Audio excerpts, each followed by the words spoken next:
Hello everyone, welcome to G Centric. So दोस्तों, आज हम लोग डिस्कशन करेंगे कंपैरिजन का band model and bond model में। सो लास्ट क्लास में हम लोगों ने दोनों मॉडल्स को समझा। देखिए, अल्टीमेट पर्पस क्या है बैंड मॉडल या बॉन्ड मॉडल को डिफाइन करने का। Basically to understand the mechanism of semiconductor, यानी कि इंटरनली सेमीकंडक्टर में क्या गतिविधियां हो रही हैं, किस तरह की एक्टिविटीज़ हो रही हैं, और ऑन दैट बेसिस हम सेमीकंडक्टर की प्रॉपर्टीज़, उसके कंडक्शन के नेचर, इन सभी को समझने की कोशिश करते हैं। सो उसके लिए हमने दो थ्योरीज पर बात की लास्ट क्लास में, band model and bond model. So आज डिस्कशन हम लोग स्टार्ट कर रहे हैं इन दोनों के कंपैरिजन से। देखिए, अल्टीमेटली हमें अंडरस्टैंडिंग इंप्रूव करनी है about the semiconductor. So obviously हम किसी भी मॉडल के बेसिस पर इसको समझें। सो ये ज़रूरी है कि हमें दोनों मॉडल्स में डिफरेंस मालूम हो और दोनों मॉडल्स के जो रिलेटिव टर्म्स हैं उनके बारे में आपको अच्छी तरीके से क्लियर हो। So let's begin our discussion with the heading comparison between, let's make the heading comparison between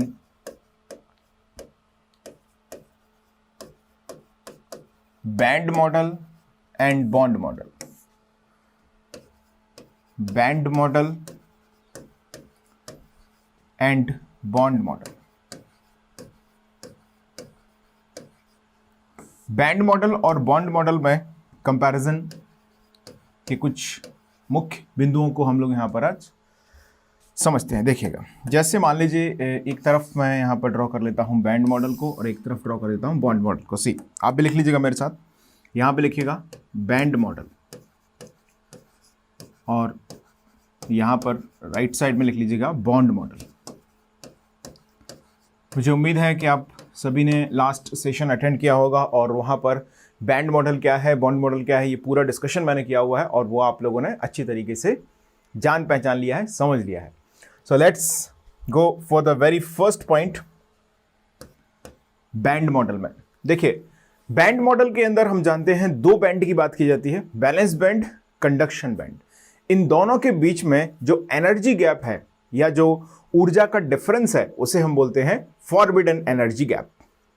band model में एक चीज हमने और डिस्कस की कि जो इलेक्ट्रॉन लोअर एनर्जी लेवल पर होते हैं वो बैंड मॉडल बैलेंस बैंड में एग्जिस्ट करते हैं और जो हायर एनर्जी लेवल पर होते हैं वो कंडक्शन बैंड में एग्जिस्ट करते हैं। ओके, यानी कि क्या मैं ऐसा बोल सकता हूं कि अगर हम एक वर्ड यूज कर रहे हैं बैंड मॉडल में कि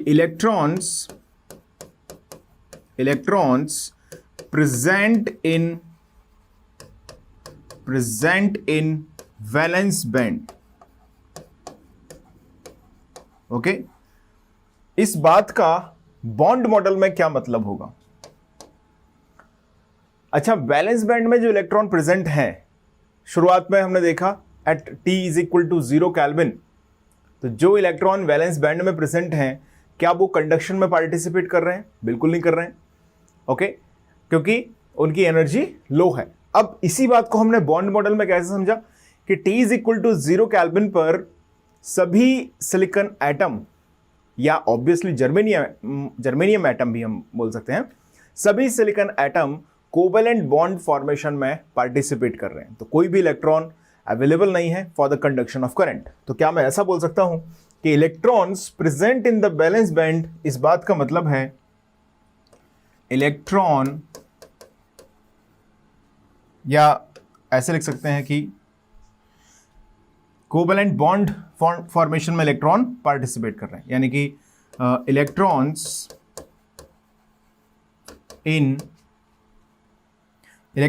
आर इन कोवेलेंट बॉन्ड।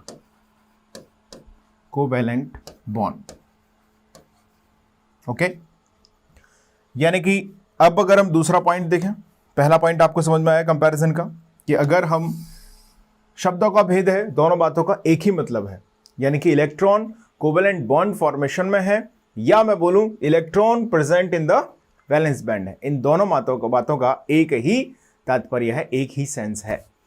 ये बातें आपको देखिएगा कंफ्यूज नहीं होना है आपको। ये दो थ्योरीज बनाई गई बेसिकली, एक हम बोलते हैं ऊर्जा के आधार पर और एक हम बोलते हैं उसके जो फिजिकल स्ट्रक्चर है सिलिकॉन का, उसमें जो एक दूसरे से कनेक्टिविटी है सिलिकॉन के एटम्स की, उसके आधार पर। दोनों फिलॉसफी का जो पर्पस है वो एक ही है, to understand the actual physics behind all this. Understood? तो पहला पॉइंट हमने ये जान लिया कि भाई इलेक्ट्रॉन अगर वैलेंस बैंड में है, इसका मतलब है कि इलेक्ट्रॉन किसमें है? कोवैलेंट बॉन्ड में। क्लियर है? अब मैं बोलूं आपसे कि जो कंडक्शन बैंड एम्प्टी है, मैं लिखूं आपसे, बोलूं conduction band is empty, conduction band is empty, conduction band खाली पड़ा हुआ है। इस बात को बॉन्ड मॉडल में कैसे बोला जाएगा? बॉन्ड मॉडल में इसे बोला जाएगा no free electron available, no free electron is present. अच्छा, ये फ्री इलेक्ट्रॉन क्या है? क्या हम जानते हैं फ्री इलेक्ट्रॉन क्या है? मैंने डिस्कस किया हुआ है, कोवैलेंट बॉन्ड को आपने ऊर्जा दी, तो कोवैलेंट बॉन्ड को ऊर्जा देने पर जब कोवैलेंट बॉन्ड टूट जाता है तो उस टूटे हुए कोवैलेंट बॉन्ड से जो इलेक्ट्रॉन आज़ाद होता है उसे हम बोलते हैं फ्री इलेक्ट्रॉन। अच्छा, वो कहाँ चला जाता है? ये सारी बातें आपकी नोट्स में लिखी होनी चाहिए, क्योंकि ये सब मुद्दे हम पिछली क्लास में डिस्कस कर चुके हैं। अगर मैं पुरानी क्लासेस की बातों को भी बताता रहूँगा तो हम आगे नहीं बढ़ पाएंगे। This subject is theoretical, so you have to be more aware and more sincere while learning this subject. So please be take care of all such things. I will be take care of from my side because जो भी चीज़ relatable होगी उनको मैं जोड़ूंगा, connect करूंगा आपके लिए, but it's your responsibility to कि आप सेम टाइम उनको समझें भी इतने ध्यान से, अदरवाइज इस सब्जेक्ट में आउट ऑफ फोकस होते देर नहीं लगेगी। आसान है, let me tell you, but थोड़ा सा आपको कंसंट्रेशन अपना अच्छा रखना पड़ेगा टू अंडरस्टैंड दिस। सो मैंने बोला no free electron is present, यानी कंडक्शन बैंड क्या पड़ा हुआ है? खाली पड़ा हुआ है। ये हो गई इनके कंपैरिजन का सेकंड पॉइंट। अब बात करते हैं थर्ड पॉइंट की। सी, मान लीजिए अब हमने बोला कि कंडक्शन बैंड अभी तक खाली था, अब आपने टेम्परेचर बढ़ाना शुरू किया, तो क्या करते हैं? देखिए, when temperature increases, when temperature increases, देखिए अभी तक जो मैंने पहले दो पॉइंट बताए हैं वो हम बोल सकते हैं एक तरीके से प्योर सिलिकॉन के अंदर ये 0 केल्विन टेम्परेचर पर ऐसा हो रहा है। 0 केल्विन टेम्परेचर मतलब सिलिकॉन की मिनिमम ऊर्जा, मिनिमम एनर्जी है सिलिकॉन के अंदर।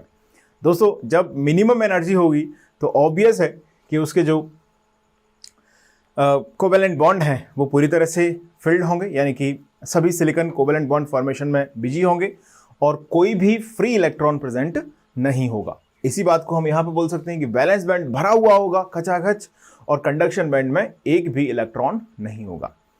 इलेक्ट्रॉन का कंडक्शन बैंड में पहुंच जाना तो सारी समस्याओं का हल है ही, क्योंकि एक बार कंडक्शन बैंड में इलेक्ट्रॉन पहुंच गया तो फिर हम जानते हैं इलेक्ट्रॉन कंडक्शन बैंड में है, फ्री इलेक्ट्रॉन है, आप सप्लाई कनेक्ट करेंगे, करंट फ्लो होना प्रारंभ हो जाएगा।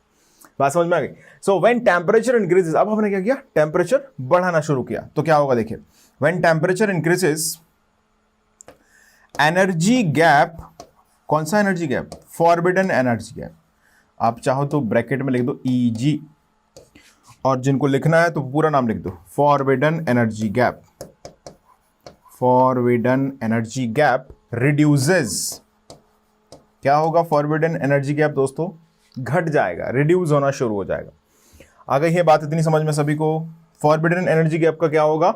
रिड्यूस होना शुरू हो जाएगा। अब इसी बात को मैं बॉन्ड मॉडल में कैसे बोलूंगा? देखिएगा, इसी बात को मैं बोलूंगा, जब टेम्परेचर बढ़ाएंगे तो ऑब्वियस है कि सिलिकॉन के एटम्स को तापमान मिलेगा, टेम्परेचर मिलेगा, थर्मल एनर्जी मिलेगी। थर्मल एनर्जी का मतलब है कि जो कोवैलेंट बॉन्ड हैं वो कमजोर होना शुरू हो जाएंगे, कोवैलेंट बॉन्ड बिकम्स वीक, और जो वीक कोवैलेंट बॉन्ड हैं उनको तोड़ना हो जाएगा आसान। तो हम लिख सकते हैं व्हेन टेम्परेचर इंक्रीजेस। अच्छा, दोनों बातों का मतलब एक ही है, ये चीज ध्यान रखिएगा। इस बात का मतलब एक है, इस बात का मतलब एक है, थर्ड पॉइंट का मतलब एक है यहाँ पर। तो क्या बोला मैंने? जब टेम्परेचर बढ़ाया, व्हेन टेम्परेचर इंक्रीजेस, तो क्या लिखेंगे? देखिए, यहाँ पर हम सारी बातें बोल रहे हैं ऊर्जा के स्तर के आधार पर कि इतनी एनर्जी लेवल है, इतनी एनर्जी लेवल है। यहाँ पर हम बोल रहे हैं सिलिकॉन के फिजिकल स्ट्रक्चर के आधार पर। बात समझ में आ गई? इतना सा अंतर है।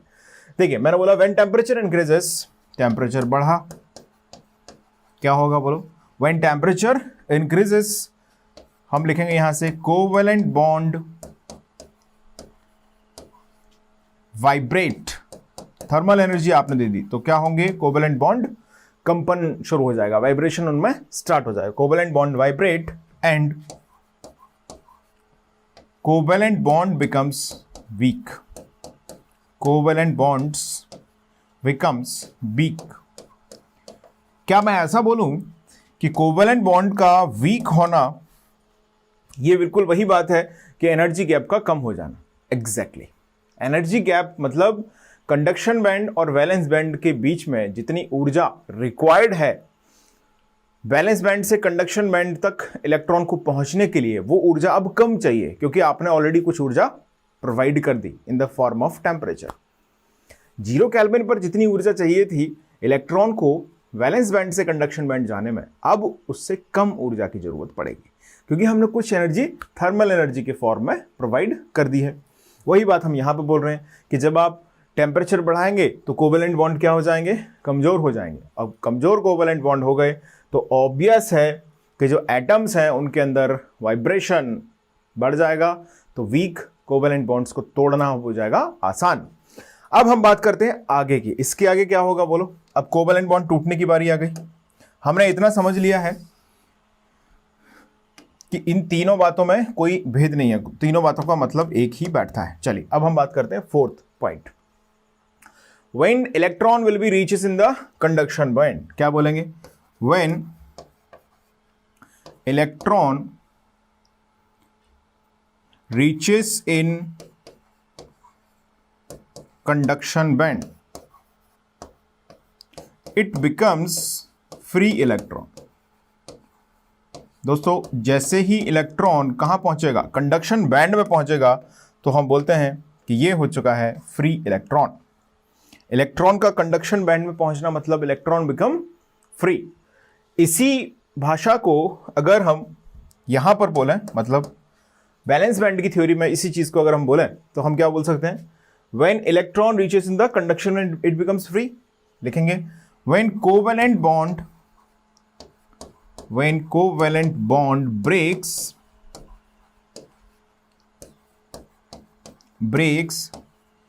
electron becomes free. Electron becomes free. तो जैसे ही कोवेलेंट बॉन्ड टूटेगा इलेक्ट्रॉन हो जाएगा आजाद, फ्री हो जाएगा इलेक्ट्रॉन। बात समझ में आ गई? तो यहां पर यह है बॉन्ड थ्योरी, बॉन्ड मॉडल, और ये है बैंड मॉडल। एक और इंपॉर्टेंट पॉइंट लिखते हैं। चलिए next, let's write another point, fifth one point. Guys एक एक पॉइंट बहुत इंपॉर्टेंट है आपके लिए, सभी लोग ध्यान दीजिएगा, एक एक पॉइंट को आप लिख लें। इन दोनों बातों का मतलब एक ही है, दोनों कैसे स्टेटमेंट्स हैं? इक्विवेलेंट स्टेटमेंट्स हैं। मैंने फर्स्ट इसलिए एक साथ लिखे हुए हैं।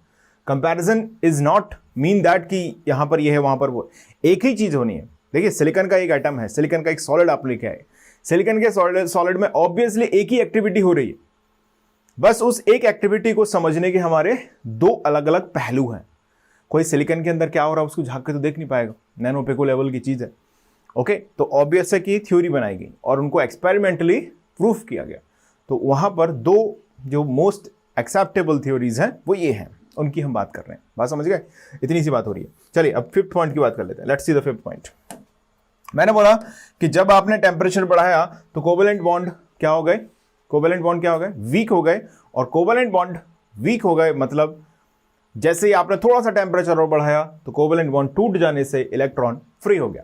यहां पर हमने इसी बात को बोला कि टेम्परेचर बढ़ाने पर एनर्जी गैप, यानी कि बैलेंस बैंड और कंडक्शन बैंड के बीच में जो एनर्जी गैप था, जो एनर्जी अंतराल था, वो कम हुआ, फॉरवर्डन गैप जिसको बोलते हैं हम। उसकी वजह से क्या हुआ बोलो? बैलेंस बैंड से इलेक्ट्रॉन पहुंच गया कंडक्शन बैंड में। यानी कि इलेक्ट्रॉन जब बैलेंस बैंड से कहां चला गया? कंडक्शन बैंड में चला गया। When electron moves from valence, VB का मतलब मैं लिखता हूं वैलेंस बैंड, है ना? आप चाहो तो पूरा लिख लेना, आपको कंफ्यूजन होता है तो पूरा लिख लेना। Valence band, when electron moves from valence band to conduction band, valence band to conduction band, क्या होता है इस दौरान? बताइए बताइए क्या होता है? In the valence band holes created. Balance band में क्या क्रिएट हो जाता है? होल्स क्रिएट हो जाता है। And free electron reaches in conduction band. Guys आपके most of the confusion semiconductor physics के दूर हो जाएंगे अगर आपने इस बैंड मॉडल और बॉन्ड मॉडल की कंपैरिजन को सही तरीके से पहचान लिया। तो यहां से आपको एक इंटरेस्ट और एक अंडरस्टैंडिंग की आपकी जर्नी यहां से स्टार्ट हो जाएगी। So be please enough conscious what I am trying to explain. When electron moves from valence band to conduction band, in the valence band holes created and free electron reaches in the conduction band. So दोस्तों free electron कहाँ पहुंच जाएंगे? conduction band में पहुंच जाएंगे। अब इसी बात को यहां पर बोलेंगे तो कैसे बोलेंगे देखिएगा, जैसे ही क्या होंगे इलेक्ट्रॉन, बोलो कोवेलेंट बॉन्ड को तोड़ते हैं, यानी कि when कोवेलेंट बॉन्ड ब्रेक, क्या लिखेंगे? when covalent bond breaks,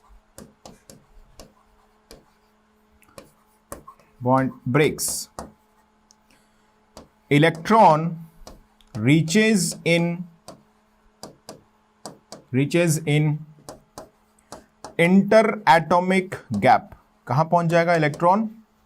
silicon atom, silicon atom, silicon atom, silicon atom, silicon atom. यहां पर एक सिलिकॉन एटम, यहां पर जो जगह पड़ी हुई है, सिलिकॉन का जो क्रिस्टल स्ट्रक्चर है उसके अंदर जो इंटर एटॉमिक गैप है, means one atom to another atom जो स्पेस जगह है after forming the covalent bond, वहां पर इलेक्ट्रॉन पहुंच जाएगा। तो क्या लिखा? When covalent bond breaks electron reaches in inter atomic gap.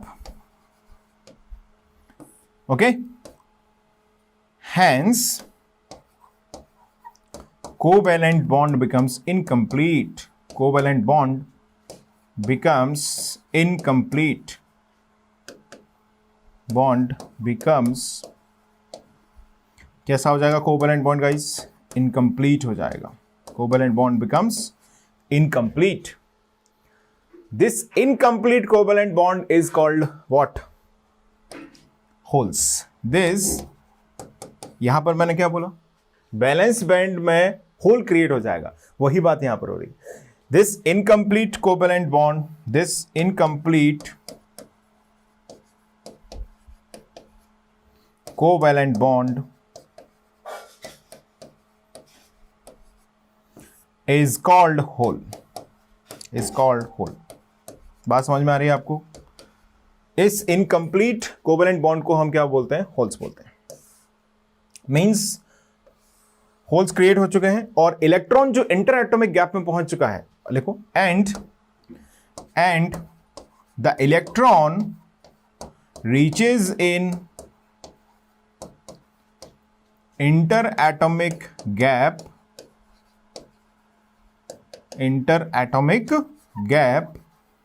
Is called, इसे क्या बोलते हैं? Free electron. बात समझ में आ गई है इतनी सभी को? यहां तक के 5 पॉइंट्स में कोई भी किसी को भी कंफ्यूजन कहीं से कहीं तक नहीं होना चाहिए। Let us take a brief observation. Electrons present in the valence band, क्या बोलते हैं हम इस चीज को? इलेक्ट्रॉन कोवेलेंट बॉन्ड में बंधे हुए हैं। दूसरा, conduction band is empty. Conduction band खाली है, इसका मतलब क्या है? इसका मतलब है कि फ्री इलेक्ट्रॉन प्रेजेंट नहीं है। मतलब हम बोल सकते हैं कि कोई भी इलेक्ट्रॉन इंटर एटॉमिक गैप में नहीं है। All the electrons participating in the covalent bond. आप चाहें तो इस पॉइंट में यहां पर एक लाइन लिख देना, all electron participating in covalent bond formation. Understood? Clear है? चलिए, ये देखिए बैंड मॉडल, बॉन्ड मॉडल की थ्योरी क्या है, कॉन्सेप्ट पूरा मैं लास्ट क्लास में डिस्कस कर चुका हूं। So I am just expecting that कि आप सभी ने वो सेशन अटेंड किया है और अब आप इस सेशन को समझने की कोशिश कर रहे हैं। सो यहां पर just I am making the final conclusion point, final comparison between them, so that आपको एक क्लियरिटी आएगी और आपको जो थोड़ा बहुत डाउट कंफ्यूजन रह गया था वो दूर हो जाएगा अगर हम दोनों को पैरेलली समझ के चलेंगे तो। ठीक है, तो क्या बोला मैंने? व्हेन टेम्परेचर इंक्रीजेस, टेम्परेचर बढ़ा है आपने तो एनर्जी गैप क्या हो जाएगा? कम हो जाएगा। ईजी कम, याद आ रहा है आपको? बैलेंस बैंड कंडक्शन बैंड की 2 पट्टियां हमने बनाई थी, बीच में ईजी था। जैसे ही एनर्जी टेम्परेचर बढ़ाएंगे आप तो ऑब्वियस है कि जो एनर्जी गैप है दोनों के बीच में वो रिड्यूस हो जाएगा। यही बात बोली गई है। इसी बात को हम जब यहां पर समझते हैं तो हम बोलते हैं कि जब टेम्परेचर बढ़ाते हैं तो कोवेलेंट बॉन्ड वाइब्रेट करते हैं और उनके वाइब्रेशन की वजह से क्या होता है? कोवेलेंट बॉन्ड कमजोर हो जाते हैं। तो कोवेलेंट बॉन्ड का वीक होना क्या एनर्जी गैप के रिड्यूस होने जैसा है? Exactly. When electron reaches in conduction band it becomes free electron. जैसे ही इलेक्ट्रॉन को पर्याप्त ऊर्जा मिल जाती है, बैलेंस बैंड में जो इलेक्ट्रॉन बैठा है उसको अगर आपने सफिशिएंट थर्मल एनर्जी दे दी, मान लीजिए 300 केल्विन टेम्परेचर आपने कर दिया, तो वो इलेक्ट्रॉन पहुंच जाएगा कहां पर? कंडक्शन बैंड में। इसी बात को यहां पर कैसे बोलेंगे कि जब कोवेलेंट बॉन्ड टूटता है तो electron becomes free electron. Clear है? Electron becomes free. When electron moves from valence band to conduction band, in the valence band holes created and free electron reaches in the conduction band. Balance band से conduction band में जब electron switch करता है तो balance band के अंदर hole create हो जाता है और कंडक्शन बैंड के अंदर एक फ्री इलेक्ट्रॉन पहुंच जाता है। और यहां पर भी वही बात है, when covalent bond breaks, electron reaches in the interatomic gap, hence covalent bond becomes incomplete. This incomplete covalent bond is called hole and the electron reaches in the interatomic gap is called the free electron. दोस्तों ये पूरा discussion है silicon की संरचना, structure के आधार पर, और ये पूरा डिस्कशन है सिलिकॉन के ऊर्जा स्तर के आधार पर। दोनों का एक ही सेंस है, एक ही मतलब है, थ्योरी को समझाना। बात समझ में आ गई आपको? चलिए अब एक छोटा सा पॉइंट आउट डिस्कस करते हैं, then we will sum up the today's session. Okay, so let's make the heading guys, let's make the heading. एक टर्म हम यूज करेंगे बार बार यहां पर, इफेक्टिव मास। थोड़ा सा इसके बारे में मैं आपको बता देता हूं, what is effective mass.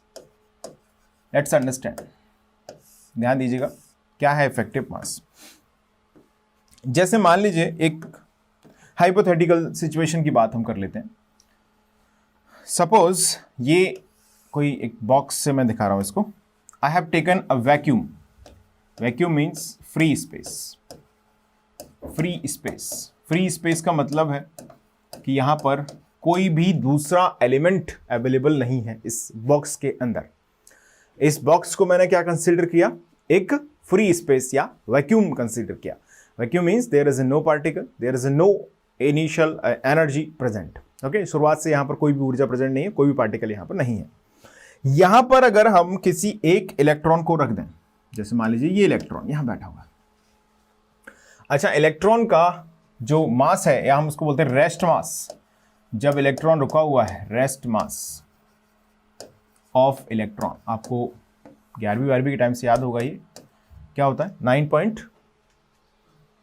Something, 9.10 -31 kg, 9.1 × 10 -31 kg। Okay, rest. हालांकि ईडीसी में आपको इसको भी रटने की ऐसी कोई खास जरूरत नहीं पड़ेगी, डोंट वरी, क्योंकि आने वाले समय में आपको जब क्वेश्चन में आएगा तो वहां पर ये सब चीज़ें मेंशन कर देते हैं गेट में, तो डेटा आपको एज इट इज़ ऐसा कुछ जरूरत नहीं पड़ती, जनरली याद भी करना है तो रख सकते हैं। ठीक है, 9.1 × 10 -31 ये है रेस्ट मास ऑफ इलेक्ट्रॉन। यानी कि इसका क्या मतलब है? इसका मतलब है कि जब इलेक्ट्रॉन को क्या किया जाएगा? रेस्ट पर रखा जाएगा, तो उसको जो उसका जो मास आता है वो आता है इतना। ठीक है, अब इफेक्टिव मास क्या चीज़ है वो समझते हैं हम। देखिए, मान लीजिए मैंने एक सिचुएशन क्रिएट की, इस बॉक्स के अंदर वैक्यूम है, फ्री स्पेस है, मतलब कोई भी दूसरा पार्टिकल, कोई भी दूसरी एनर्जी प्रेजेंट नहीं है। अब यहां पर आपने इलेक्ट्रॉन को रखा हुआ है। इतनी बात समझ में आ रही है? अब मान लीजिए हमने on this electron we have applied a force capital F. Capital F force मैंने इस इलेक्ट्रॉन पर अप्लाई किया, तो क्या होगा? ऑब्वियस है कि अब अगर आप कैपिटल एफ फोर्स इस पर अप्लाई कर रहे हैं तो इलेक्ट्रॉन के अंदर कुछ ना कुछ एक्सेलरेशन आएगा। किसी भी मास पर जब हम फोर्स लगाते हैं, this is the basic classical physics, किसी भी मास पर जब हम फोर्स अप्लाई करते हैं तो वी नो दैट उसके अंदर एक्सेलरेशन प्रोड्यूस होता है। यानी कि क्या मैं ऐसा बोल सकता हूं कि इस इलेक्ट्रॉन के अंदर जो फोर्स अप्लाई किया है उसको हम डिफाइन कर सकते हैं mass of the electron into A. Yes और नो? यस, मैंने लिखा me। Guys me is what? Rest mass of electron. This is rest mass. क्यों बोल रहे हैं? क्योंकि ये वैक्यूम में था, कोई भी इस पर एक्सटर्नल इफेक्ट नहीं था, कहीं से कहीं तक आपने फोर्स लगाया तो उसका जो मास था me, उसके अंदर एक्सेलरेशन प्रोड्यूस हो गया। तो यहां से अगर इस कैलकुलेशन को, क्योंकि देखिए हम जो फोर्स लगा रहे हैं वो हमको मालूम होगा कितनी वैल्यू का है, मालूम होगा बिल्कुल। हमने इलेक्ट्रॉन के अंदर कितना एक्सेलरेशन प्रोड्यूस किया ये भी हम जान सकते हैं, बिल्कुल। तो क्या हम यहां से me की वैल्यू को कैलकुलेट कर सकते हैं? बिल्कुल कर सकते हैं। क्या आएगा? F upon A. This is what? This is F upon A, mass of electron. Guys इसको मैं बोल सकता हूं this is rest mass of electron.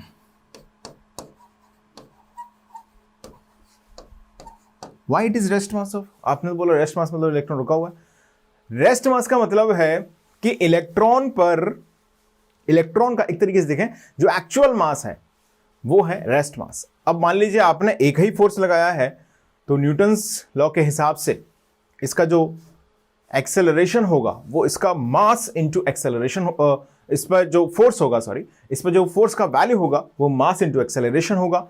तो जो मास होगा वो F अपॉन ए होगा।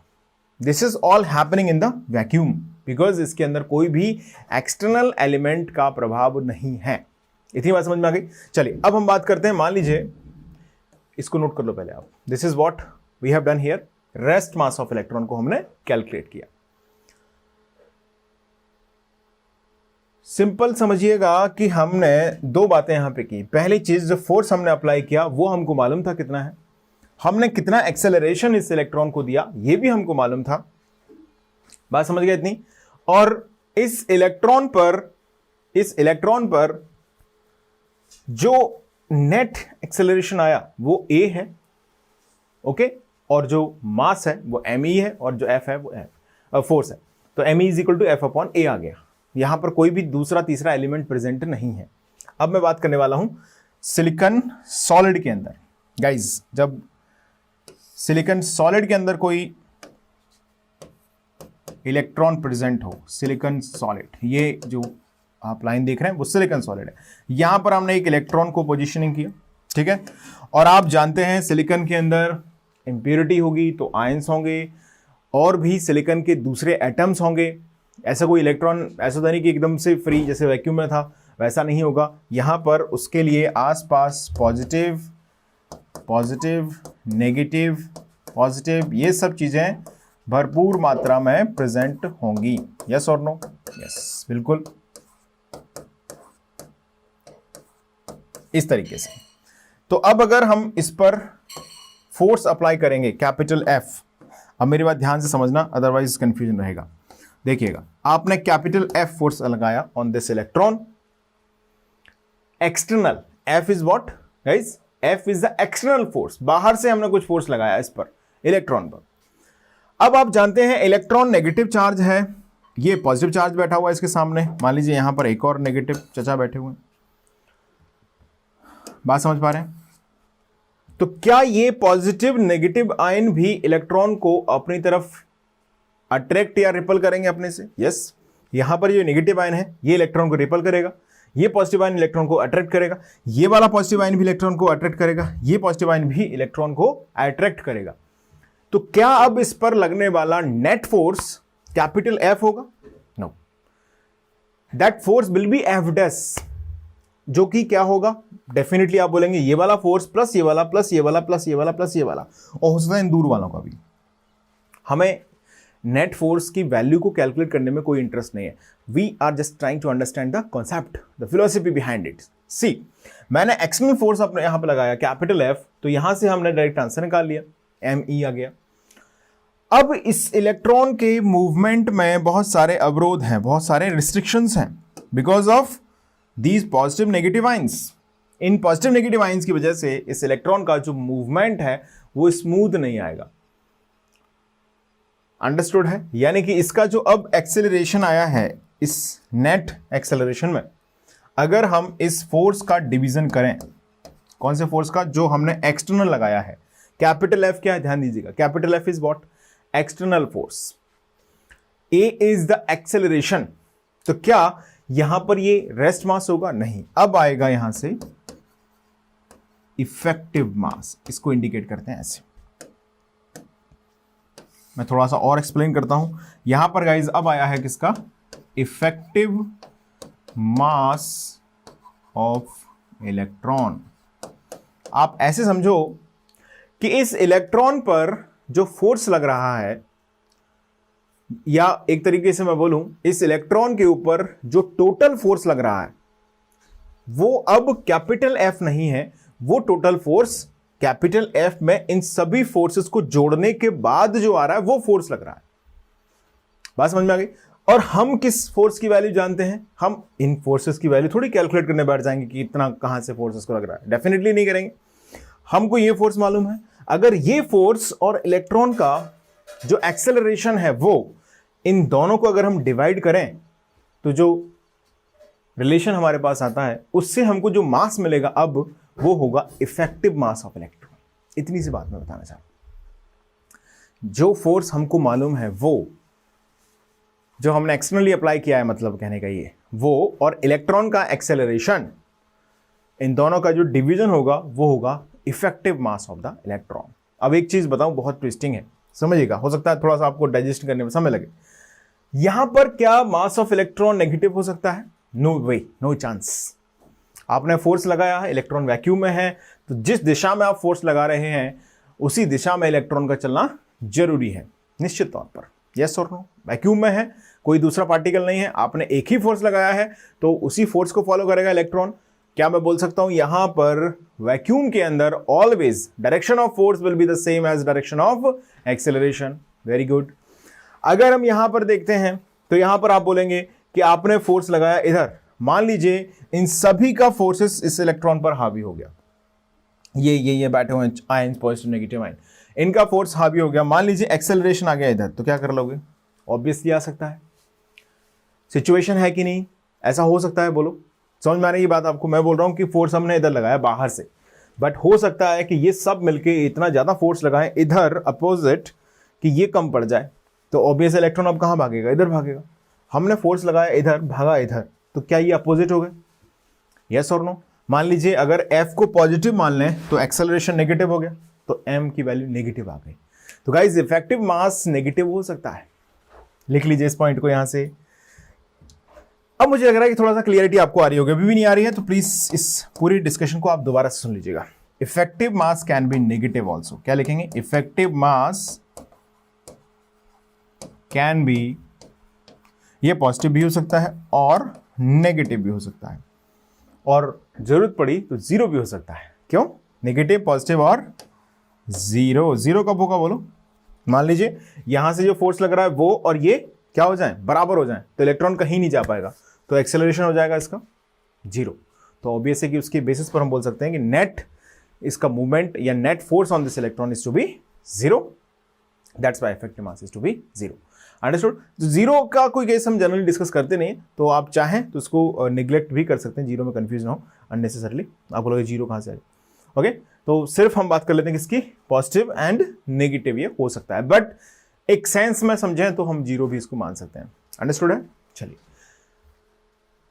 इस पूरे ऑब्जर्वेशन को आप नोट कर लें। कुछ शब्द आपने अपने मन से लिख लिए होंगे जो मैंने एक्सप्लेन किए हैं, यहां पर नहीं लिखे हैं, यहां पर मैंने सभी बातें लिखी हैं मुद्दे की। एक आध दो पॉइंट लिखा देता हूं। चलिए, when electron moves in the vacuum, no restriction on the movement of electron, so that the mass of electron is rest mass of electron. Okay, next point, when electron moves in the material, bracket में आप चाहे तो लिख दें silicon solid, material मतलब silicon solid में हम बोल सकते हैं। इन द मटेरियल, ब्रैकेट में लिख लीजिएगा silicon solid, this movement of electron is restricted by the atoms and ions present in the material, so that the mass of electron is called the effective mass of electron. जो बात हमें थोड़ी सी दिमाग में रखनी है वो ये है कि अगर एक्सेलरेशन ज़्यादा होगा, अगर इलेक्ट्रॉन्स का नेट एक्सेलरेशन ज़्यादा हो जाएगा, मान लीजिए हमने यहाँ पर बाहर से फोर्स लगाया इधर, और इन सब ने मिलके भी, इन सब का, इन पूरे टीम का जो एक्सटर्नल नेट एक्सटर्नल फोर्स है वो भी मान लीजिए इधर ही हुआ, तो टोटल एक्सेलरेशन इलेक्ट्रॉन का बढ़ जाएगा। तो ए बढ़ गया तो क्या हम बोल सकते हैं? इफेक्टिव मास कम हो जाएगा। समझ पा रहे हो कि नहीं? Acceleration is more than this force के जो प्रोपोर्शनल रिलेशन से अगर एक्सेलरेशन नेट ज्यादा हो सकता है कि नहीं हो सकता है, कब हो सकता है, जब ये सब मिलके इधर ही एक्सेलरेशन प्रोवाइड करें, मतलब इन सब का फोर्स भी इधर ही लगे और हम बाहर से भी फोर्स इधर ही लगा रहे हैं, तो ऑब्वियस है कि एक्सेलरेशन की वैल्यू बढ़ जाएगी, तो इफेक्टिव मास कम हो जाएगा। अंडरस्टूड है? क्या आप लिख सकते हैं इस पॉइंट को, when acceleration is more effective, आगे चल के ये पॉइंट मैं यूज करूंगा इसलिए मैं आपको लिखा रहा हूं, इफेक्टिव मास इज लेस। समझ गए इतना? इफेक्टिव मास क्या होगा, कम होगा। When acceleration is less effective mass will be more. Clear है सभी को? आज की क्लास को हम लोग यहीं पर सम अप करते हैं। नेक्स्ट क्लास में हम लोग डिस्कशन अपना कंटिन्यू करेंगे, बात करेंगे इफेक्टिव मास का कॉन्सेप्ट किस तरीके से फ्री इलेक्ट्रॉन एंड होल पर अप्लाई होता है, और उससे पहले फ्री इलेक्ट्रॉन एंड होल के कॉन्सेप्ट पर थोड़ा सा और ऑब्जर्वेशन हम लोग करेंगे। नेक्स्ट क्लास काफी इंटरेस्टिंग होने वाली है आप सभी के लिए। सेमीकंडक्टर की और अच्छी अंडरस्टैंडिंग की तरफ हम अब बढ़ना शुरू कर चुके हैं। We are now in the semiconductor physics understanding. Okay, basic complete हो चुका है ऑलमोस्ट, बहुत पहले से मैंने बोला ये बात। अब एक्चुअल सब्जेक्ट आपका ऑन द वे है, ऑन द वर्ज है, तो प्लीज़ बी केयरफुल। आप सारी चीज़ों को लिखें, सिस्टमैटिकली समझें, और तभी आप आगे की चीज़ों को बहुत अच्छी तरीके से जोड़ के पढ़ पाएंगे। मेरा काम यहाँ पर इस सब्जेक्ट को आपको रटा देना नहीं है, I am just trying to give you in that way कि आप इस सब्जेक्ट को समझें, जाने, पहचानें। So that's all for the today session. Let's meet in the next session. Thank you so much for watching.